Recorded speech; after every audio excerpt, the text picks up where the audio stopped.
Jaya Radha Madhava Kunja Bihari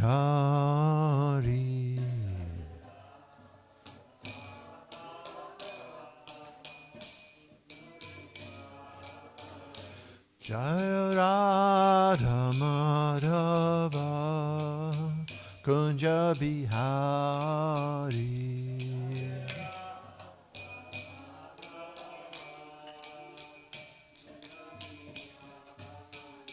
Jaya Gopi Jana Vallabha Girivada Dari. Thank you.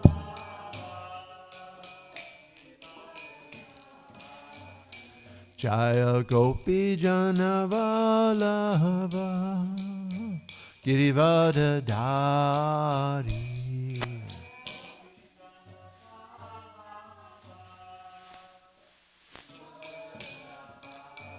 Yashoda Nandana Braja Janaranjana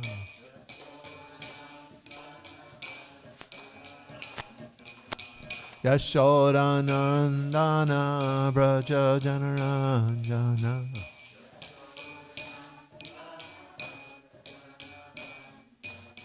Jamuna Tira Vanachari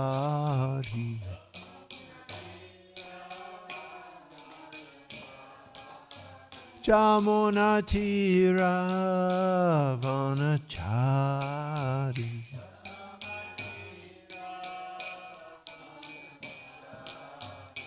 Jaya Radha Madhava Kunja Bihari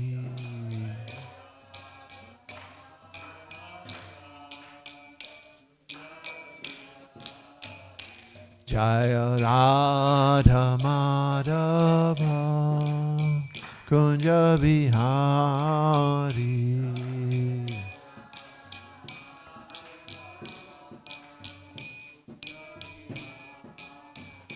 Jaya Gopi Jana Vallabha Girivada Dari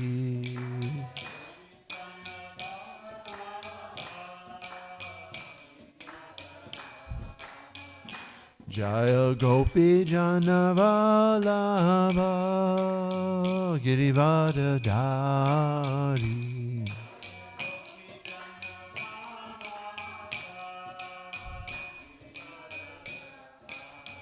Yashoda Nandana Braja Janaranjana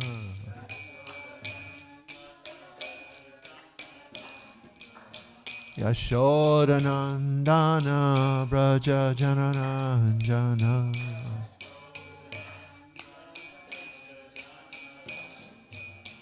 Jamuna Tira Vanachari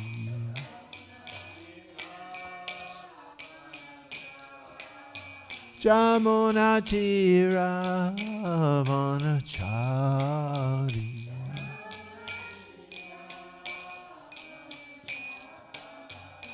Jaya Radha Madhava Kunja Vihari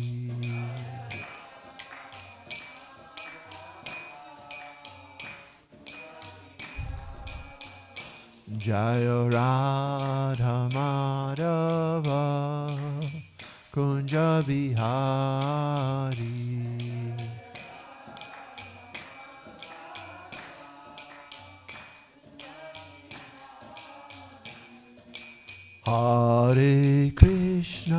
Hare Krishna Krishna Krishna Hare Hare Hare Rama Rama Rama Hare Hare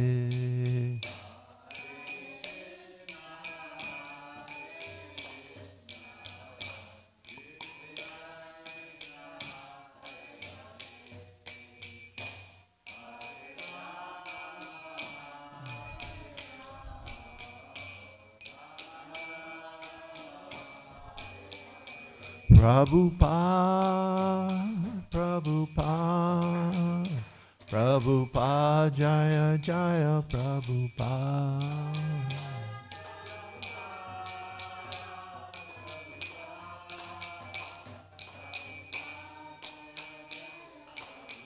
Jaya Jaya Gurudev, Gurudev, Gurudev, Jaya Jaya Gurudev.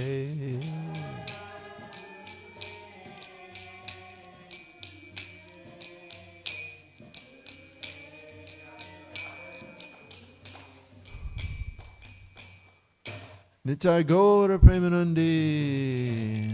Save the whole world is divine grace. A.C. Bhaktivedanta Swami Srila Prabhupada ki. Iskan Guru ki. All glory to the assembled devotees. Om Namo Bhagavate Vasudevaya.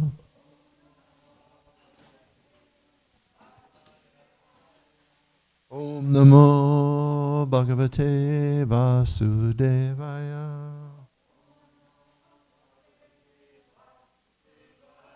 Om Namo Bhagavate Vasudevaya. Reading from Srimad Bhagavatam, Canto 10,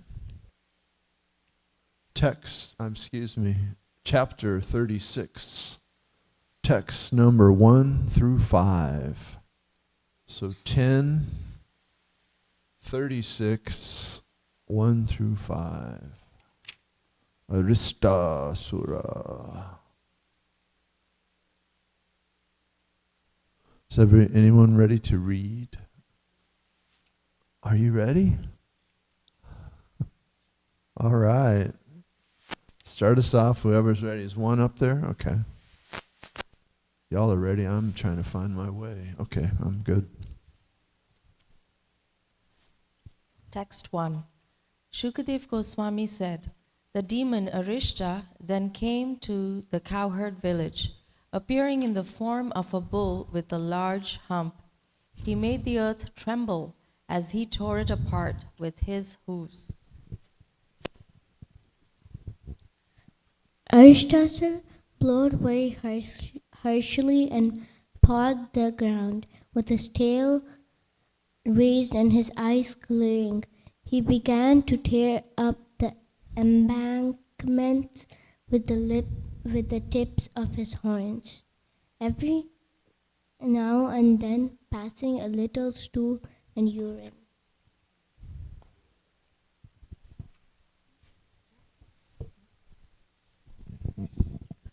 My dear king, clouds hovered about sharp-horned Arishtasura's hump, mistaking it for a mountain, and when the cowherd men and ladies caught sight of the demon, they were struck with terror. Indeed, the strident reverberation of his roar so frightened the pregnant cows and women that they lost their fetuses in miscarriages. When the Supreme Lord, the domestic animals fled the pasture in fear, O king, and all the inhabitants rushed to Lord Govinda for shelter, crying, Krishna, Krishna. Okay, thank you. Sorry, there wasn't many verses for today. We're already there. So we'll go back to 4, which is actually 3-4. And let's do the Sanskrit.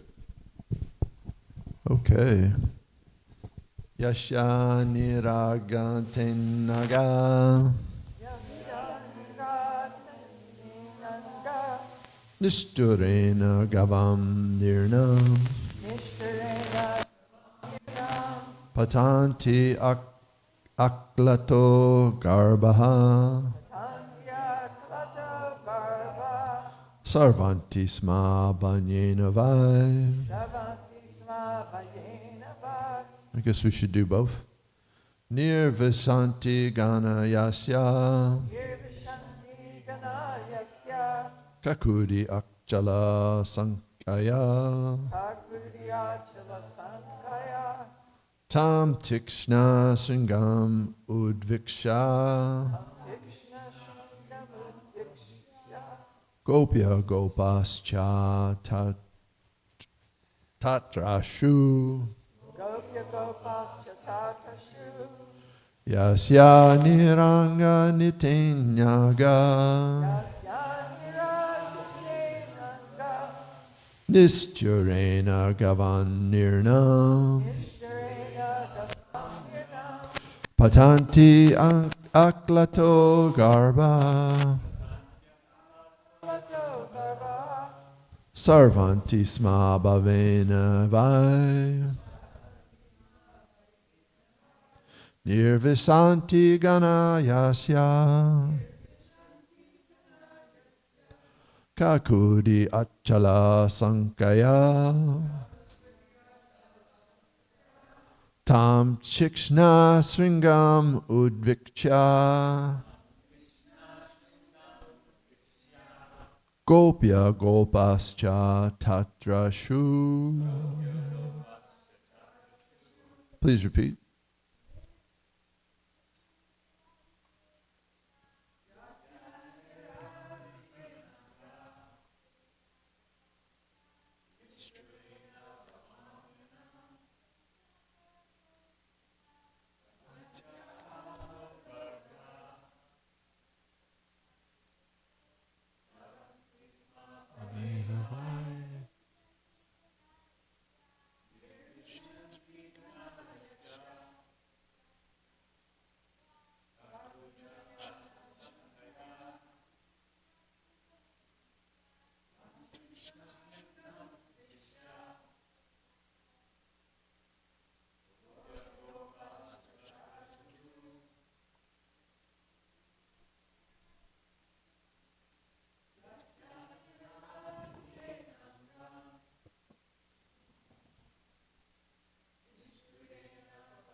Thanks, y'all. Let's do word for word. Yasya.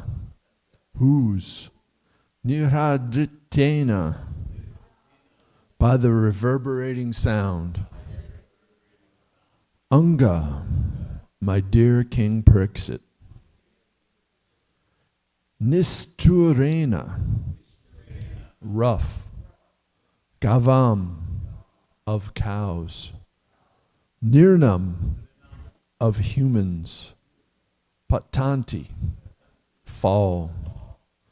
Aklakyata, untimely. Garbaha, the embryos. Sarvanti sma, are miscarried. Bayena, out of fear. Vai, indeed. Nirvasanti, enter. Ganaha, clouds. Yasya, whose. Kakudi, onto the hump. Achala, as a mountain.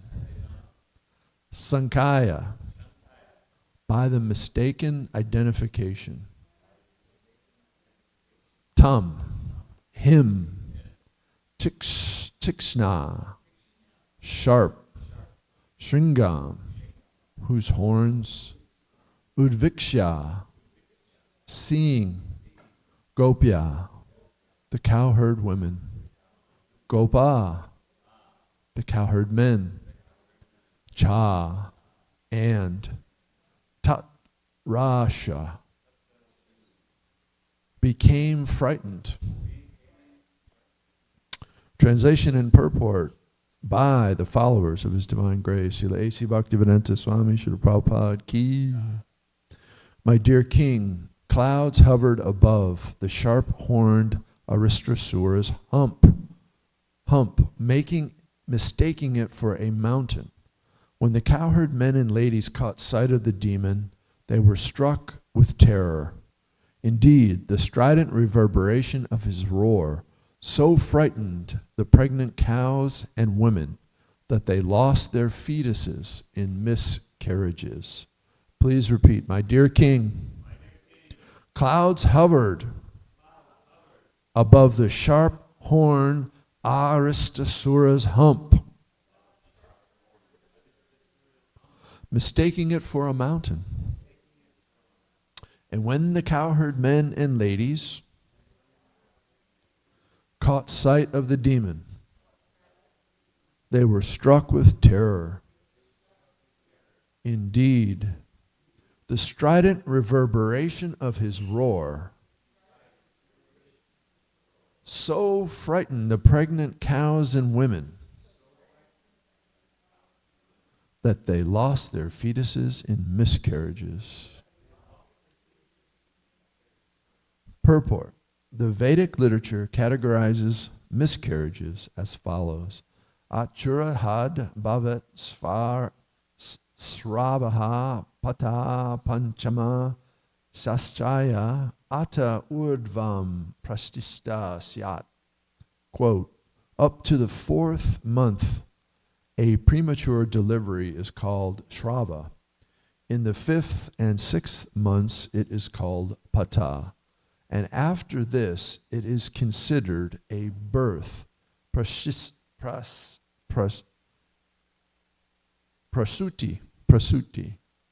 Close quotes. Omagana tirmandasya jananjanan salakaya chakshu admilitam yena tasmai shri gurave namaha. Shri Chaitanya mano bisham shapitam jena bhutale swam ruta karamayam dadanti svapadantikam. I was born in the darkest ignorance, and my spiritual master is opening my eyes with the torchlight of knowledge. I offer my humble obeisances under the dust of his lotus feet. Namo Om Vishnu Padaya Krishna Prestaya Bhutale Shrimati Tamo Krishna Goswamini Dinamani. Namo Om Vishnu Padaya Krishna Prestaya Bhutale Shrimati Bhakti Vedanta Swamini Dinamani. Namaste Saraswati Devi Gauravani Pracharine Nirvisesha Sunyavadi Paskata Deshatarine Vanchakalpatarubhaischa Kripasinvasevacha Patitanam Pavanebhyo Vaishnavebhyo Namo Namaha. Jai Shri Krishna Chaitanya Prabhu Nityananda Shri Advaita Gadadhar Shivasadi Gaura Bhakta Vrinda. Hare Krishna Krishna Krishna Hare Hare Hare Ram Ram Ram Hare Hare.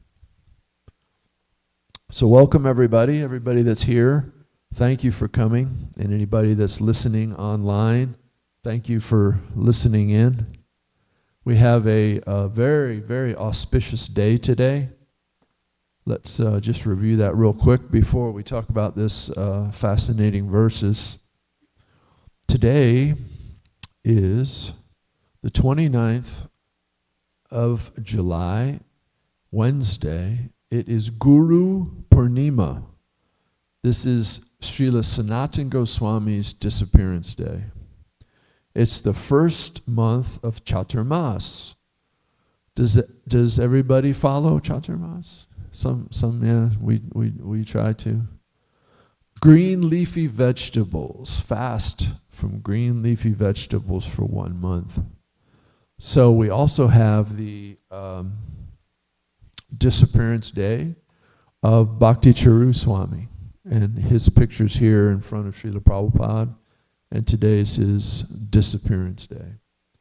So we're feeling a lot of separation from Bhakti Charu Swami. He was a remarkable devotee, spiritual master, servant of Srila Prabhupada. So maybe we can talk about him a little more after the class, after we talk about the verse.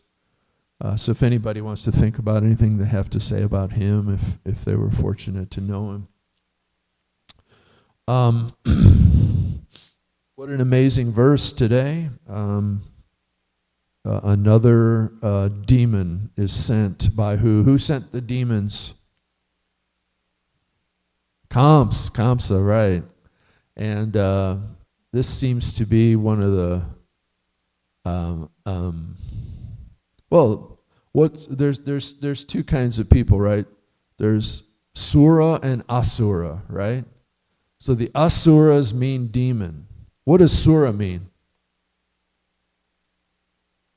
Non-demon? Worshippers of Vishnu. Suras are like enlightened persons, demigods. Suras versus Asuras, right? That should be the name of a film title, right? Coming up next summer, the big blockbuster, Asura versus Suras, right? And so Asura, Aritra Sura. So what form was Arista, right? What was he? He was a what? A bull. Is that a cow? That's a kind of cow, right? It says the male cow. Male cow. Okay, so this was a bull cow. So he's not. Has anyone seen a bull cow in a field before? What do they act like? Are they friendly? Can you go up and pet a bull cow? Not usually, right? Has anybody tried to do that? No.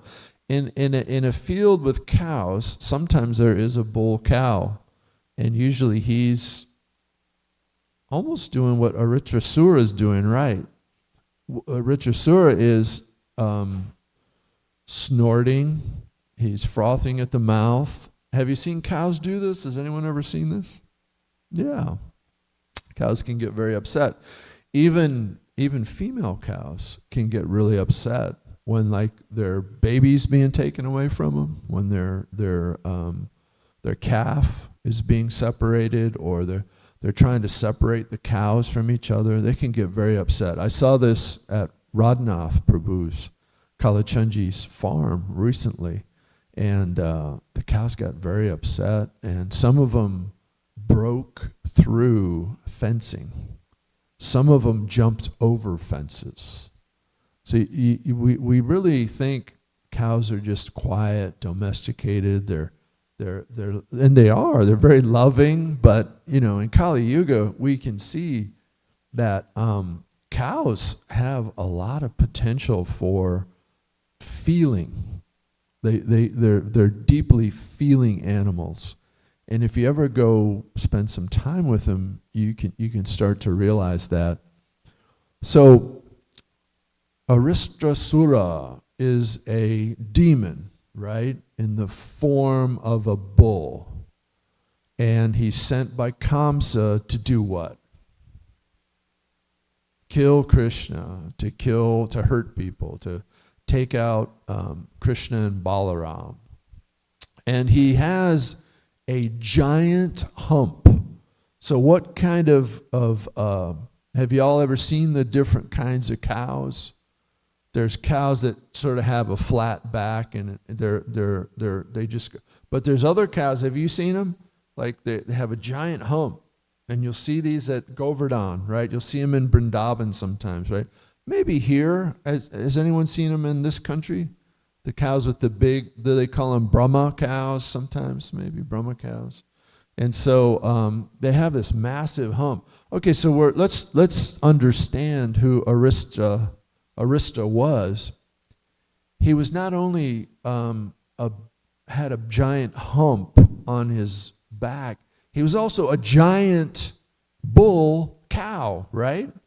He was so tall that the clouds thought he was a mountain.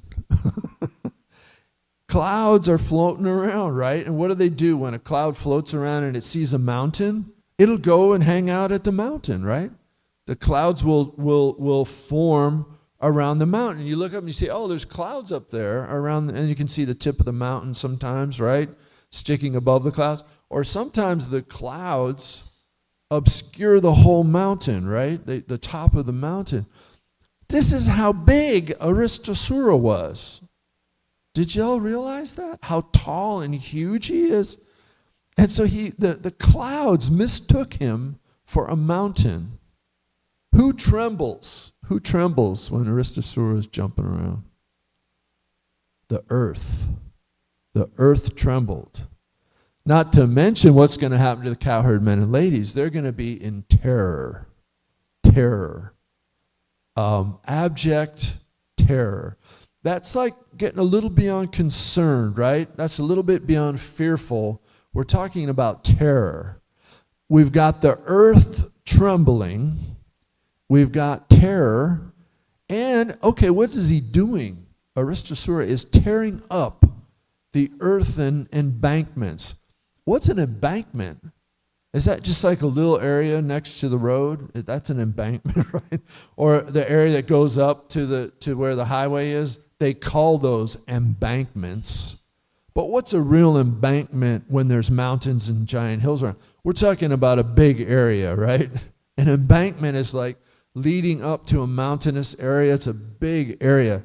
Well, Aristasura is tearing up the land, huge swaths of land with his giant horns and his hooves. And, imagine the situation. He's angry. He's snorting. He's making incredible roaring sounds. The roar is referred to as a strident reverberation. Strident. What does strident mean? Do y'all know what strident means? Strident, really powerful, confident, undeniable, right? When you're strident and you go into and you're going to do something in a strident manner, you're not going to be denied, right? A strident roar is announcing, do not mess with me. And if you do, be ready for a fight, a big fight. So he's tearing up the earthen embankments. What do cows also do as bulls and cows? They pass urine and stool freely, right? So this cow's as big as a mountain, and he's doing this. This is not very nice thing for the devotees to see. Now, the bridge bosses, the cowherd men and ladies, by definition, they are called cowherders, right? Do any of them feel that they can herd this cow? I mean, they've dealt with bull cows before, right? And you have to keep the bulls separate from the ladies until they're ready. The girl, then when the seasons are right, the cows mix together. So, they knew what they were dealing with, right? And they knew how intensely terrible a bull cow can be. So now we've got a giant one, and he's just causing terror. His roar is so frightening that it caused miscarriages in pregnant cows and ladies. So we all know what it is for a lady or a cow to be pregnant. They have that fetus inside them. That's going to be a baby one day when the baby comes out, right? Well, a baby, a fetus, has to stay in the body for the right amount of time. Bless you. It's a system where the fetus develops, right? We all came into the world in this way. And so when that is interrupted, it's caused a miscarriage. It causes the fetus to come out prematurely. And that is how bad That is how horrible the roar so frightened the pregnant cows and women that they lost their fetuses in miscarriage. So we've got this unbelievable threat to Vrindavan. Giant Aristasura has come in. And I know some of you have seen bull cows, or maybe you haven't, but I do have a story. In Vrindavan one time, my friend and devotee that used to live here, his name was Urjaswat Prabhu. And Urjaswat Prabhu was a disciple of His Divine Grace, A.C. Bhaktivedanta Swami Srila Prabhupada. And so he happened to be in Mayapur. And so he went for a bath at the Ganga. And so he was in the water, and maybe it wasn't that, sometimes the Ganges at Mayapur, it has tributaries, right?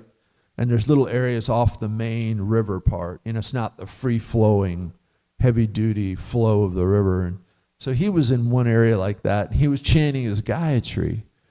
And so he's there, he's closed his eyes, he starts to hear something, he looks up, and there's a giant bull water buffalo. He said this water buffalo was gigantic.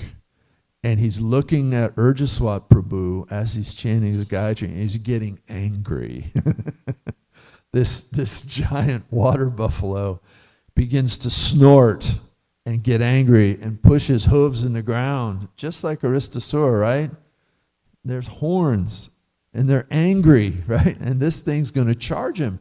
He said, this thing was snorting so hard, all the fluids were coming out of his nose. He said, well, I'm dead. There's nothing I can do. He said he froze up. He froze. He was so scared. He didn't know what to do. He thought, Krishna, I'm dead. This is it. This is how I'm good. Well, at least I'm in the Ganges, right? I'm nearby Ganga, and I'm in Mayapur. And he wasn't going to try to run or fight or do anything. And so this cow's snorting, and he's like, that's it. And then he said, all of a sudden, a little cowherd boy came up and just smacked the cow in the face, just slapped the buffalo in the face. And the buffalo just lost all his anger, and he just got carried away by this tiny little person. Just grabbed the buffalo by his nose and dragged him away. So he saved Urjaswat, right? Just instantly appeared, that's it. So these things are not uncommon, right? If you work with cows, you're going to be facing an angry cow. So I'm sure the Brijbasis knew this. This was animals they love. But Aristasura was definitely set himself up as something that is very scary. So the Brijbasis were in terror. What does everyone do in Vrindavan when they're in distress? Right, they run to Krishna, and we heard that in the last verse. The domestic animals fled the pasture in fear, O king, and all the inhabitants rushed to Lord Govinda for shelter, crying, Krishna, Krishna. Excuse me. At first I read these verses, and I thought, well, this is going to be hard. There's not a lot to talk about. And I was in a little distress, and so I was like, I don't know. Maybe I'll read something from some other books or something. And then I read it again. And actually what happened was last night I read it yesterday, and then I came into some distress myself. It was mostly mental from some distress, some distressing things that had happened and relationships that I have, and I was interpreting some things real negatively, right? And I was getting in a real negative mindset. And I was just getting overwrought. And so whenever you do that, I don't know if anybody does this, it's good to write down your feelings, right? Pretend you're writing a letter to a person that offended you, or you just want to write a letter to yourself, and say how you feel, So I did this, and I wrote about 6 pages. And it was cathartic, right? It brought out things. And I was able to say, wow, this isn't just one person, one event. There's other things coming in here, and I was feeling it. And I was like, gosh, how am I going to give class? I'm feeling this way. I have these verses. There's like nothing really to jump on. I mean, miscarriage. Who wants to talk about a miscarriage right in class? And then I sat down and I just said, wait, read again, make some notes. You have to be prepared, right, for class.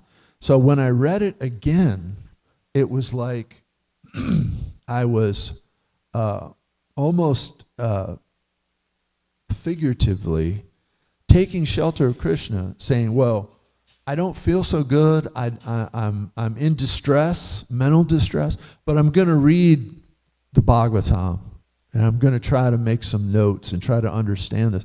And when I did that, it was the second or third time I read these verses, they just opened up. They just opened up, and it became fascinating. Like each verse became important. Because it's like, okay, let's remember, this is Sukadev Goswami speaking to King Pariksit. And anything they said was not unimportant, right? Means everything they said was very important, right? And so we're getting the lead up to a pastime, one of Krishna's pastimes, a demon that Krishna is going to kill, right? And so we're getting a description of this, and it's a setup for Krishna doing what he loves to do in Vrindavan, which is give shelter to his devotees. His devotees in Vrindavan, Boma Vrindavan, right? 5,000 years ago on the earth planet. These are all his eternal associates.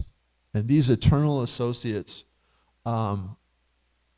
enjoy pastimes with Krishna because why? They're constantly given the opportunity to take shelter of Krishna. They already have, right? Eternally, they've taken shelter of Krishna, right?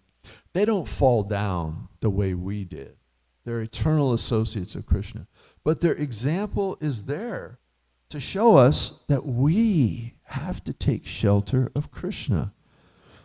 So I'm reading the verses, and it starts to open up to me, and I realize, okay, we've got Sukadev Goswami.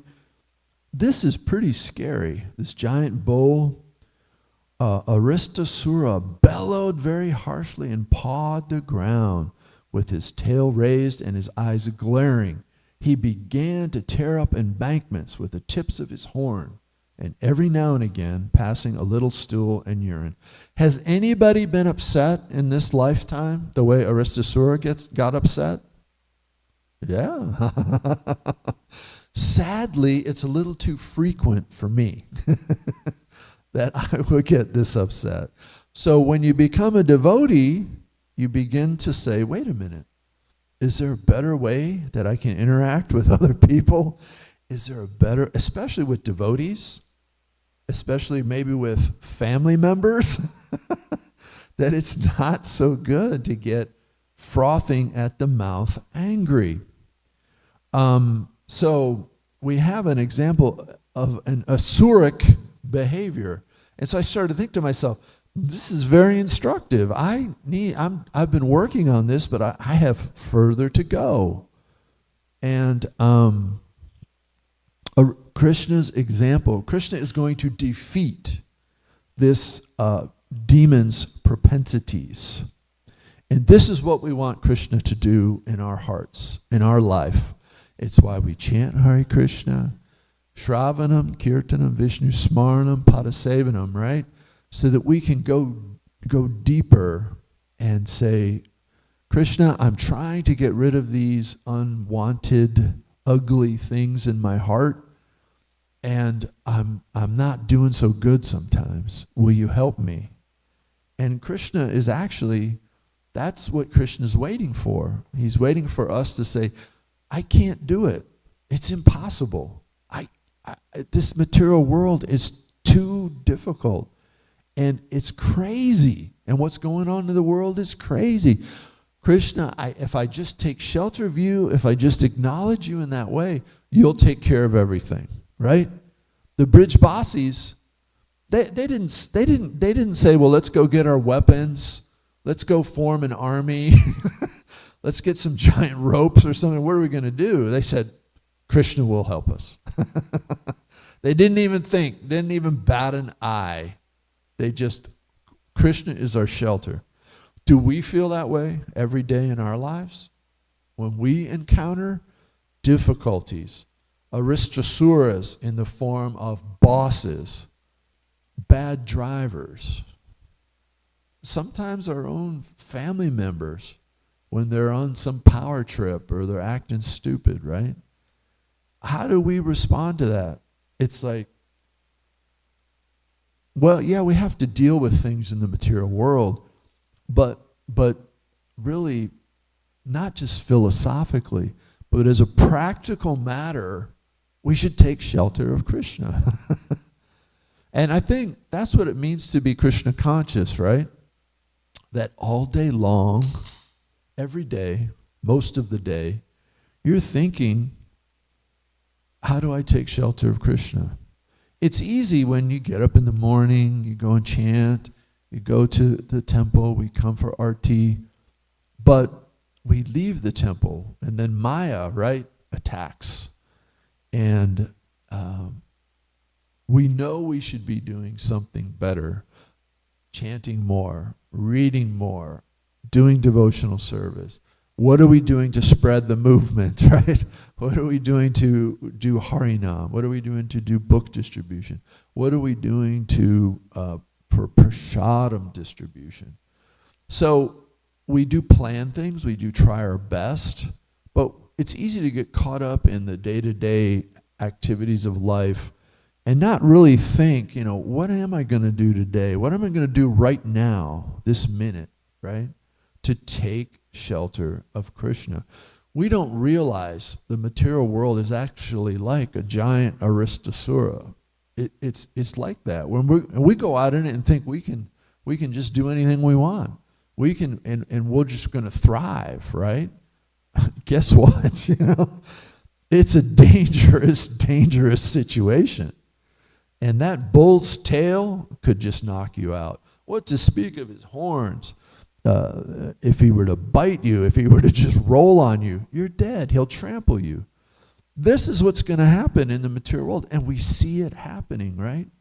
All over the world right now. The material energy is trampling people. What do when they're confronted with earthquake, war, drone attacks?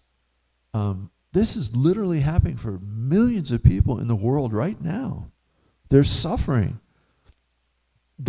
Some of them don't know to take shelter of Krishna, right? Do we know to take shelter of Krishna? And I'm pointing at myself. Do I know to take shelter of Krishna, right? And to an extent, we all have. But since we've taken shelter of Krishna, it's our duty now to go and tell people about Krishna so that they can pursue Krishna consciousness. And one day they'll say, oh, here's a difficulty, let me take shelter of Krishna. And Krishna will help me to overcome it.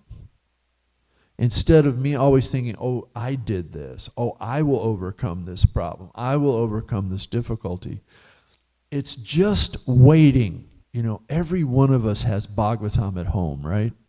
And if you have a phone and you have internet access, you have the whole Veda base on your phone, right? You can pull it out and you can read Nectar of Instruction, you can read Sri Ishopanishad, Bhagavad Gita, Srimad Bhagavatam, Chaitanya Charitamrita anytime you want. So for us, we don't literally have a giant bull. Jai Shishiyara Kala Chanji Ki Jai. We don't literally have a giant monster, bearing down on Gurley Avenue. But symbolically, we really do. Not even symbolically, but for all intents and purposes, the material world, the Maya, the danger of Maya is always bearing down on us. It's always a cause for us to say, I don't want to take a chance. I want to take shelter. And so the devotees always take shelter of Krishna.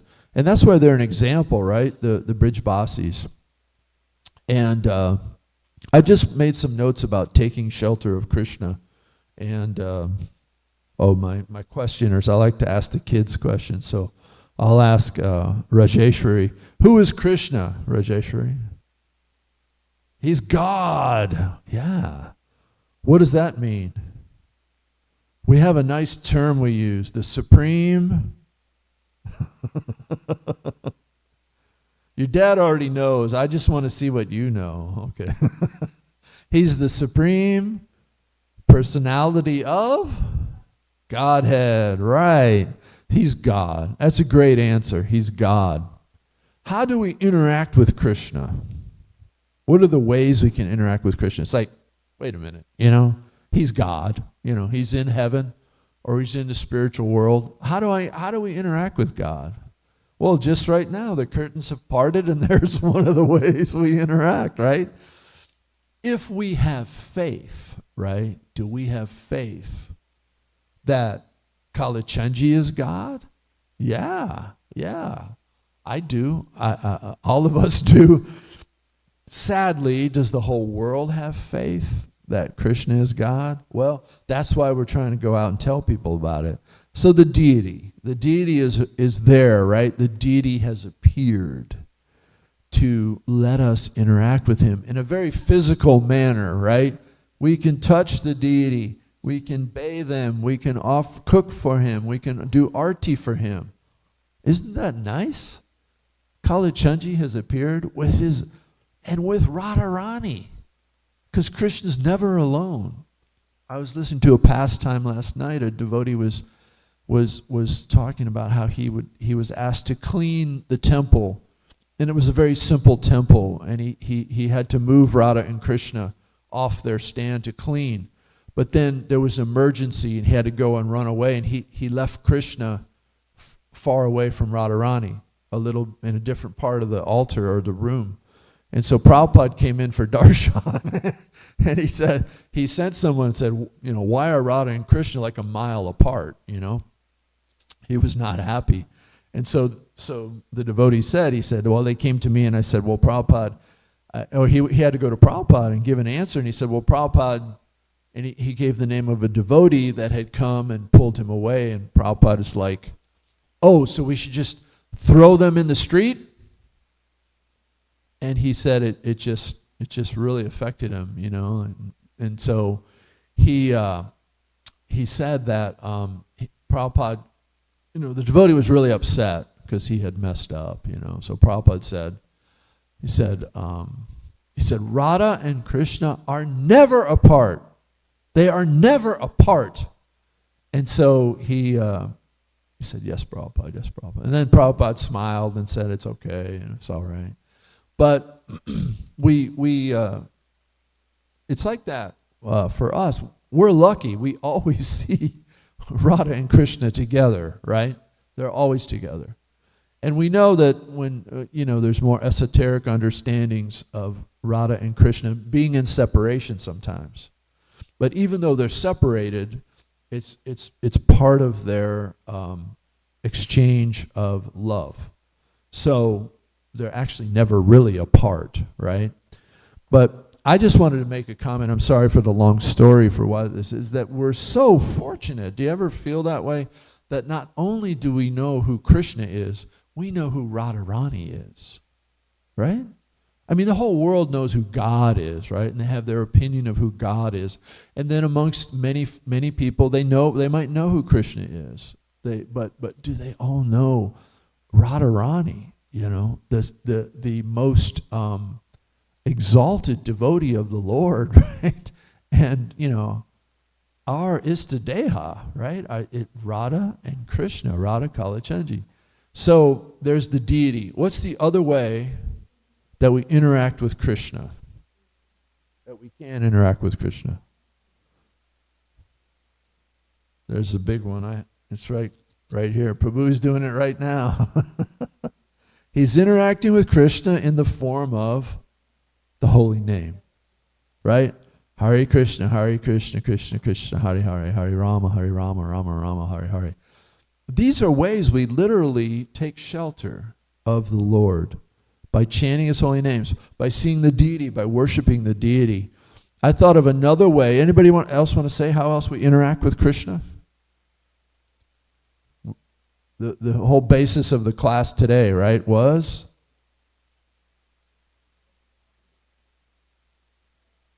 of Scripture. I was thinking Scripture. We read. That's another way. We read Scripture. God talks? What? You can read Krishna's own dialogue with his friend Arjuna? What God is speaking? I mean, this is incredible. What's another way? In our heart. Who's in our heart? Super soul, right. Super soul is an expansion of Krishna, right? So when you think about Krishna, when you pray, super soul hears it. Super soul is interacting. And this is going a little out there, a little more. I thought of Brahman effulgence, right? When you meditate and you get the calming effect of the Brahmajyoti, right? You can remember that is Krishna's impersonal energy. Impersonal energy. Om. You know, some people like to chant Om. And the big way we really get concrete shelter is each other, right? Devotees. And that doesn't just include, it includes all the interactions we have with devotees. The good, the bad, and the ugly, right? It's going to be that way because we all have anartas and unwanted things. But we don't give up on each other. It's an eternal relationship, right? So as we're all progressing and trying to become better and taking more shelter of Krishna, we must associate with each other.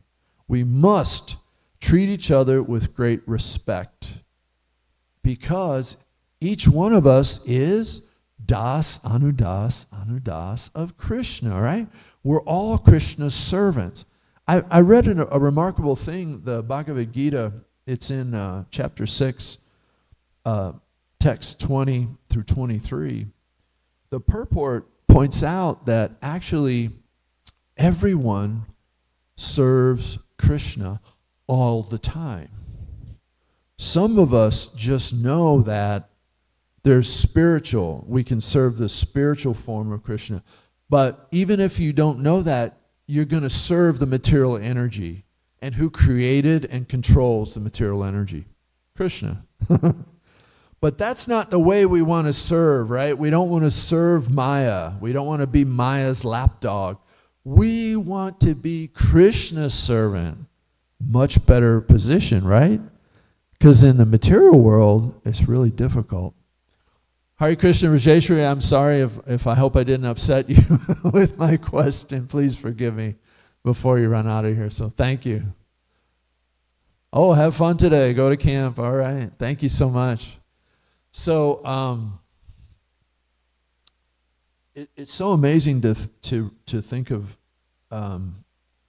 what's real. We are spirit souls. The body is temporary. The spirit soul is eternal. It's an eternal spiritual spark. It's inside the heart right now. But when this body dies, I'm going to get another body.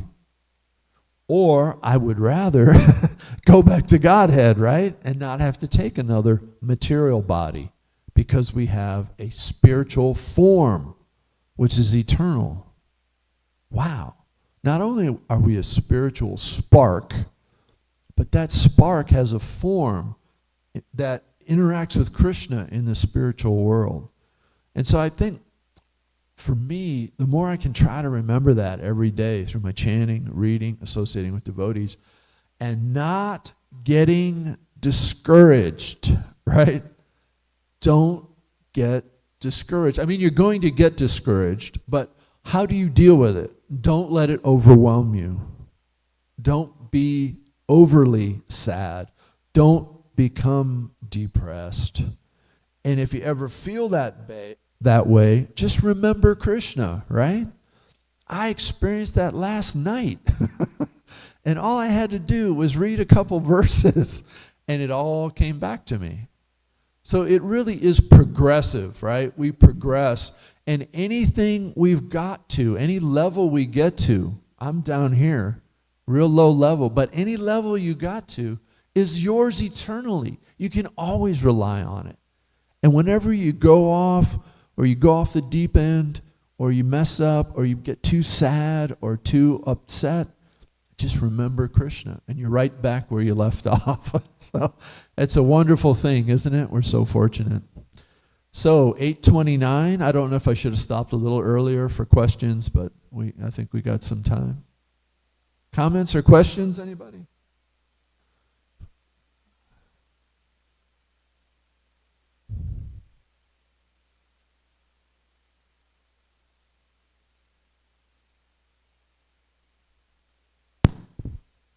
Hare Krishna. Haribol. Thank you for a really nice class, very practical. I like how you brought your personal you for being experience into here. it. It's special when the devotees are here. It reminded me of one time when, it was some years ago, and our family would, okay, let me get my thoughts straight. We're going to start with this. So it was during the time I was living together with my husband. My daughters were, daughters weren't born yet. I had just gotten married. So I was recently married. Kids didn't come yet. And so my husband and I were doing book distribution. And that day he was staying back. So I was going out by myself. Anyways, that morning we got in a huge fight. And then I was like really distressed. I mean, it was like really bad. Anyways, then he dropped me off at the Sankirtan spot. And he, like when I was getting out of the car, out of the van, he said some really nasty thing to me, and I was like really annoyed like anything. I was so annoyed that I was standing there in the parking lot of some Walmart or something somewhere in the U.S. I can't remember which city it was. And then I just took, and he said something really nasty, and then just like slammed the door closed and drove off, leaving me like, in the dust there in the parking lot by myself. I took my Sankirtan bag. It was full of books. It was like a heavy bag full of books. I just wheeled it around like this and threw it in the general direction of the van. And then, so the bag is soaring through the air. The books are falling out like, onto the parking lots. And then, anyways, he didn't care. He drove off. And then I was just sitting. Then I just sat down on the curb. I was just like, ugh. Anyways, I gradually went over and picked up the books and put them back in the bag. And then I was like, what to do? So I thought, well, I'm here, and I'll just try to do some Sankirtan. So it was really difficult to like distribute books, in that state of like disturbance and being so upset. Anyways, I went over to the entrance of the Walmart, and I started just looking at people coming out of the Walmart and looking in the faces of the people, and I was just like, these people they don't look any better than I do. Like, they all look super annoyed. I saw one lady, I was like, I bet she had a big fight with her husband this morning. I saw one man come out, I was like, this guy looks really fed up. He probably just like had a huge fight with his boss at work or something. Anyways, I was just seeing how like all the people were as distressed as I was. We were all in the same boat. But the difference was that like I had the shelter of Krishna. Like I had the shelter of devotional service. And I had experienced so many times that no matter how upset I was, as soon as I got into book distribution, it was just like, woo, Krishna reciprocated so much and just soothed all of the pain. He just removed all of the distress. And I was thinking, well, we're all suffering here in the material world. The devotees are suffering, the non-devotees are suffering. It's not easy for any of us. Mm-mm. But the difference is that we have the shelter. And I was thinking that each one of these books in my bag was like a ticket to that shelter, you know? And if somehow or other I can give people a book, then they can have at least some relief, you know, something to turn to. And then I got really inspired and I distributed a lot of books that day. And by the time my husband came to pick me up, I was like, he was still upset because he hadn't done the book distribution. And I was just like, woohoo, hey. Like I'd forgotten about the whole thing. So, yeah, Krishna consciousness is a great shelter, and we're so, so fortunate to have service, to have Shastra, to have the holy name. And yeah, it's something that we really need to try to give to people because they need it. Everybody's struggling with Arishta Sura every day, right? So I just wanted to share that. Oh, it's beautiful. Thanks so much. Wonderful pastime.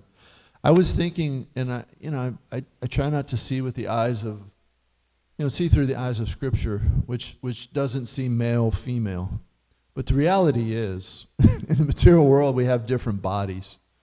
And having been married for 23 years now, I've really finally, I've started to notice how much more it seems the wife or ladies have to tolerate men, right?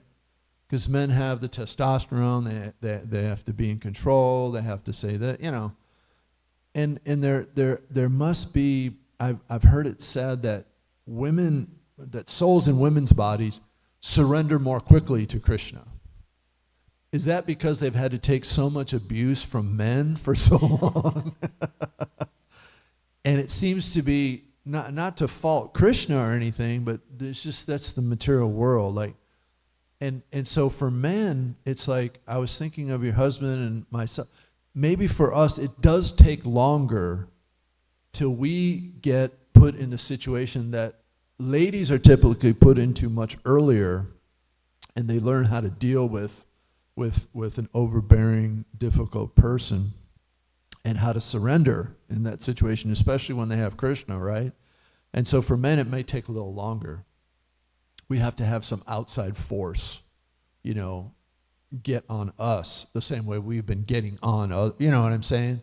That realization might come later for men. But if we're lucky, it does come eventually, right? And you just don't go through your whole life thinking, I have a position, or I'm a this, I'm a that, I'm in a male body, I got, No, you actually start to learn some aspect of humility.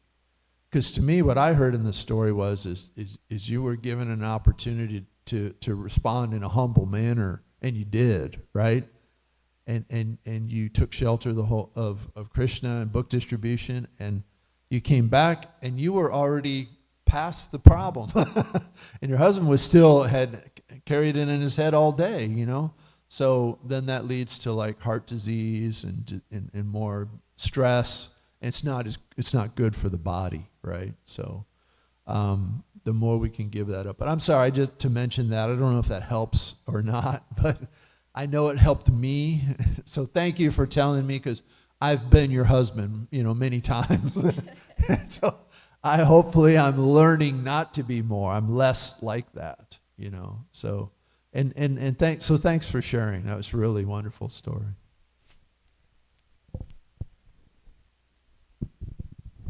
Hare Krishna Prabhu, thank you for the pastime. So I was just noting that how this pastime is positioned. Just yesterday's class, we were talking about the cows and how Krishna is counting 108 beads and the different colors and the different faces. And we were so appreciating Krishna and his cows. And then today, it's like, okay, there is this cow demon who is terrorizing the devotees to the point that they are losing their babies or fetuses. So I was just looking up, how we know each demon represents an anartha. Yeah. And this is coming from Google. But I think this is what it is. The bull form symbolizes false religiosity and dry, stubborn mental and mentality of mundane morality or the neglect of devotion or spiritual arrogance. And so thank I you. was, and maybe Prabhupada Priya can correct what it is, but it's like my takeaway is that we have to be vigilant, that even if we are, in Krishna consciousness and associating, and every devotee is so beautiful, just like Krishna's cows, and yet we shouldn't become arishtas, or we should be careful of the arishta like pride and mentality, Definitely. which annoys devotees. So and that was what you were also calling out in the class. So that Well, I was beautiful. trying to get there, but you got to it a lot quicker. Thank you. Thank you. That's a perfect summary. And I was thinking of that too. Which of the I'd heard that before, right? Obviously, we've all heard that the different demons represent different anartas, but I didn't take it enough to like say, well, I'm going to look this up. I was just trying to deal with my difficulty and then how it came out. But thank you for sharing that, because I was thinking that too, and that's a very important point in how Krishna Krishna's he doesn't just kill demons. He does, but there's reasons behind it, and the demons represent different things that we can work on. So I really appreciate that, and the shelter of taking shelter of Krishna in the right way instead of just being, the same old mindset, and really being careful with each other. They say it's the biggest problem, right, in ISKCON, and it's our biggest problem. Why we can't chant even. We can't chant good rounds because we have so many offenses against each other. Yeah, so correcting that, big effort, right? So thank you so much. Anybody else? Comment, questions? Kunti ji? No? Thanks everybody for being here. It's so nice. It's covered, okay. All right, thanks again, y'all. Srimad Bhagavatam ki. Srila Prabhupada ki. Assembled devotees ki.